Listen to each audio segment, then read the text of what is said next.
Howdy, folks. I'm just some guy who loves Destiny. I've been playing Destiny 2 since the beta, and so of course, I've been interested in giving Destiny Rising a shot. I can't speak to the gacha game side of things, as I don't really play them, but I've got over 2,000 hours in Destiny 2, so I should be able to comment on that side at least a little bit.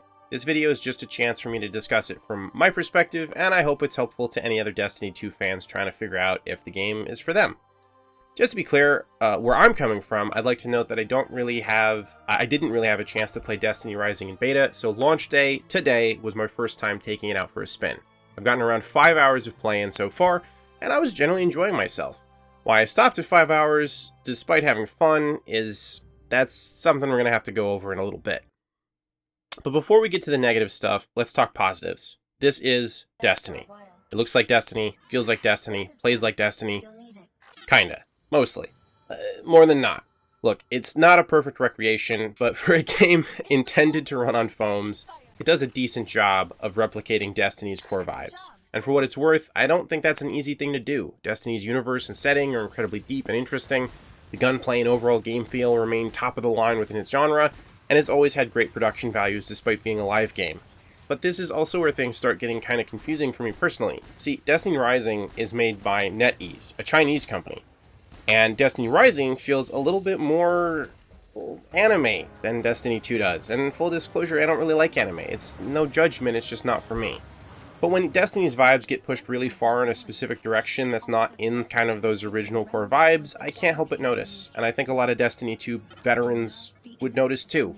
Giant robots, more quirky comic relief characters than you can shake a stick at, and rule of cool design really betray the borderline post-apocalyptic vibes at the core of the series. Yes, that's a part of the series that's eroded over time as Destiny 2's story has progressed, but it's never really fully faded. With Destiny Rising, it does feel like that erosion is complete, it's done. I will say that it's still really cool to have some of these characters in their prime, because this is set well in the past before Destiny 1 or 2, even if this is technically an alternate history. But Rising takes place closer to the collapse than any bit of Destiny media we've had so far. It should be the most post-apocalyptic story we've ever seen, and yet it's also the least serious, lowest-stakes Destiny campaign yet, at least from what I've played so far. There's a lot I haven't seen because I can't see it. We'll get back to that. I think, the gripes and tonal complaints of a rapidly aging fuddy-duddy aside, I think that Destiny's core world-building will still be interesting and attention-grabbing for the new players who pick this up for the first time. It's got a new player experience, which Destiny 2 currently doesn't in any real meaningful way, and that includes tutorials and explanations of the setting that'll be really helpful for people that haven't played this before. I do find a lot of the changes to be anachronistic and slightly annoying from a lore nerd perspective, but they are fairly cool in a vacuum, and you can't ignore that. Most of the characters don't necessarily feel like they fit in the Dark Ages setting in Destiny lore. They also look cool and have fun abilities, so it may have been for the best to push it a bit for gameplay reasons. I can't help but be fully negative about the story and writing themselves, though. The writing is just really bad, translation issues abound, and the plot is just non-existent. You're running around from problem to problem, getting exposition dumps about what's going on in the world from characters with abysmal voice acting. We nearly lost a whole squad over there. The playable characters all have distinct personalities, and even seem to talk to each other on the pre-mission Fireteam Ready Up screen. But I found most of those personalities really grating. They're all stereotypes spitting one-liners constantly, or leaning on a conceptual crutch so hard that any possible meaningful characterization is buried under the weight of jibber-jabber. I learned a new word today. Have a listen.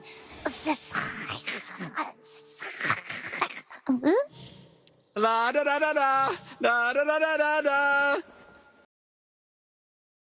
Feels like they're trying to have a strong, varied cast of memorable characters with memorable interactions, but at least so far, the only playable characters I like are based off of what they can do in the game. I find all of them very annoying as characters.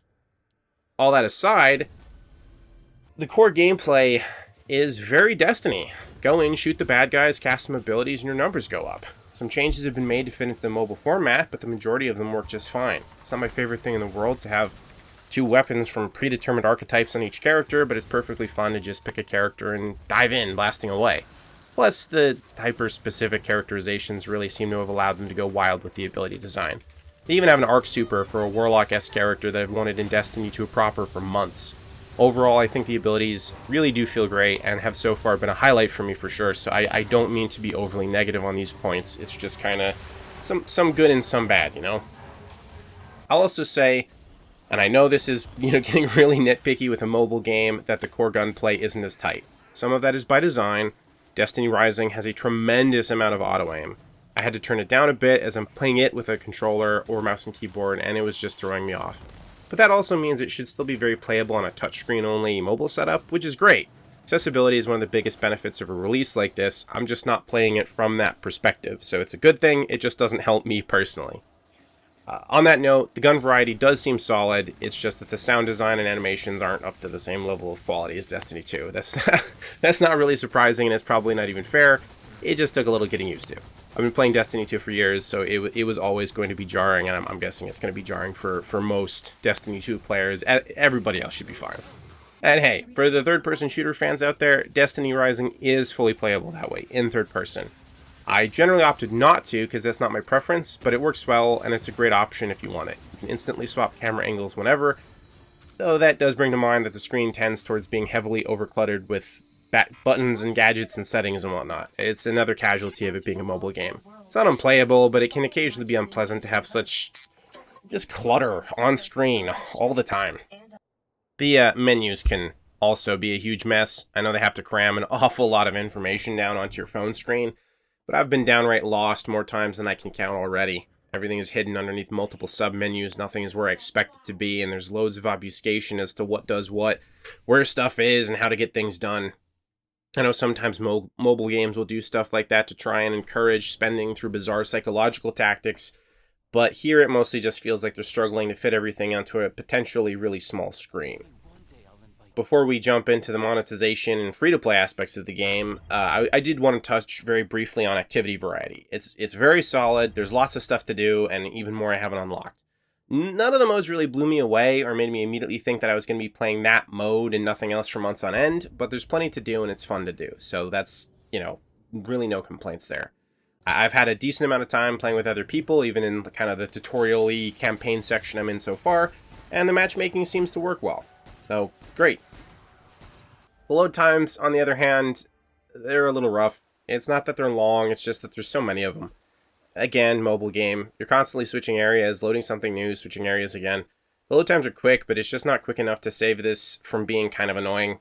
Similarly, the technical state of the game isn't bad, but it's worth noting that if you're going to be playing this on PC like me with an emulator, that the official NetEase emulator Moo player doesn't work great. There's lots of stuttering, lots of frame drops. My computer can run Destiny 2, a much better looking game, at 4K at a locked 60 FPS, so I shouldn't be having issues here. I'm not super concerned about this. I mean, look, enough people are playing it on PC that I doubt NetEase won't fix it. It's just likely going to be a pain point if you play it on PC in the near future. I'd also note really quickly, while I haven't played this on mobile, a lot of people in the world chat were just saying that they were having some issues with phones overheating and stuff like this. This game does push phones quite hard as well. But that's fair, right? So, what do we have so far? We got an imperfect replica of Destiny with really solid special abilities, pretty alright gunplay, tons of stuff to do. The approach to this setting is a bit of a letdown. It's not really feeling like the best parts of Destiny, but that's okay, and I'll probably get used to it, so this is kind of a nothing burger. The biggest departure here, in my opinion, is actually the structure of the game. I'm not even talking about the gacha side of things.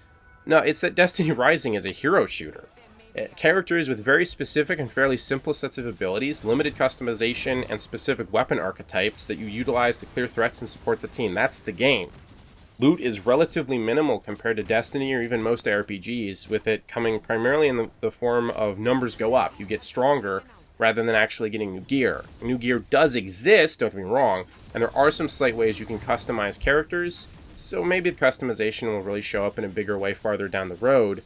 But as of right now, 5 hours in, this is a hero shooter through and through, with some looter shooter / gacha game elements to just give it a little progression. Even those character interactions I mentioned earlier reminded me of Overwatch. Not as well done, but similar vibes. Match-made missions even have an MVP screen, for crying out loud. They don't show you play the game, but still.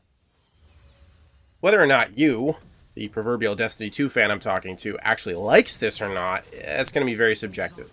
I know I've been very critical throughout this, but I was having fun with this. I think it works great for the more bite-sized vibes of a Destiny mobile game, and having set loadouts hasn't kept characters from being fun or interesting to play as. But it's a very different vibe, and I wouldn't be surprised if a lot of Destiny 2 fans show up expecting to make and customize their own character, and just being a little surprised at how little influence they actually have over the roster.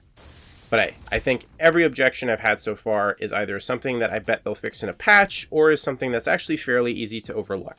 It's still a fun, shooty time in a franchise I love, so it shouldn't be hard for me to sink hours and hours into it. Heck, I love hero shooters, right? Like, this is, right down the alley I like.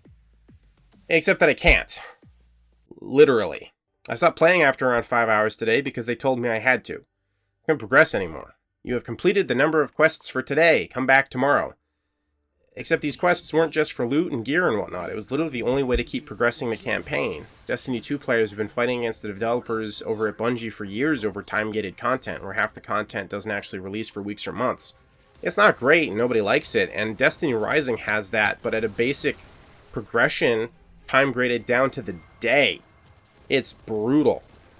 And this also means it's finally time to talk monetization. From what I could see, progress had already slowed down to a crawl past the opening salvo of free stuff and new characters. A few hours in, and the infamous gacha game grind is, rearing its ugly head in full force. Unlocking character upgrades, or even just being able to continue getting decent amounts of loot from missions, was fading alarmingly fast. There's an energy system that gates mission rewards on a daily basis, and I was almost running out of it just playing tutorial missions. Like, I don't know if this is standard for gacha games or not, but it is absolutely brutal. This is not the type of system I want in any kind of game. I dropped $10 just to see how far it would go, and even grabbing the introductory offers they used to try and lure people into getting used to spending money on the game barely felt like they provided anything. But it did provide a little bit of power, which is part of the reason that my impression of Destiny Rising is that it's 100% pay to win. You could drop a lot of money to get stronger. My impressions could be wrong, and maybe in a few months it'll turn out that I just wasn't doing stuff right, that the endgame is actually super rewarding, or that, the devs just needed to tweak a few things, but I honestly kind of doubt it. For what it's worth, 5 hours is a decent chunk of time as a free-to-play game, right? I don't play games in 5-hour chunks the vast majority of the time, and most people don't. But that level of time gating is still alarming, because it's coupled with a pay-to-win structure and aggressive monetization. I don't know how much game there is in Destiny Rising. It may be months before people push past the grind and the time gating and really figure out how much game there actually is.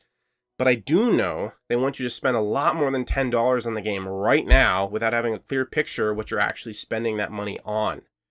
This isn't a surprise, right? But it is why I don't think this game is going to replace Destiny 2 for most people. D2 is by far a much more polished game that is somehow managing to have significantly less time gating, despite being a game that people usually complain about as having time gating. That doesn't mean I hate Destiny Rising, and it doesn't mean that I won't play it or return to it, but it is kind of seeming fairly unlikely that it's going to get a lot of playtime from me. I don't think, despite being a Destiny fan and a hero shooter fan, that this game was made for me. I'm not sure if it was made for anyone but whales. I hope they prove me wrong. And I hope they prove me wrong and that this turns around and in a couple of months this becomes one of those, angry little YouTube videos that people point to and just say, like, look at that nerd. But those are my first impressions. It's more positive than not, but the areas that it's negative, it's really negative. So if you're wondering about Destiny Rising like me, I hope this has been at least a little helpful. Who knows? First impressions are just that. Maybe this game is going to end up blowing everyone away long term. As a mobile title, I'm sure it'll do great financially, and therefore will be around for a long, long time. Just maybe not as a main game for Destiny fans. Thanks for listening.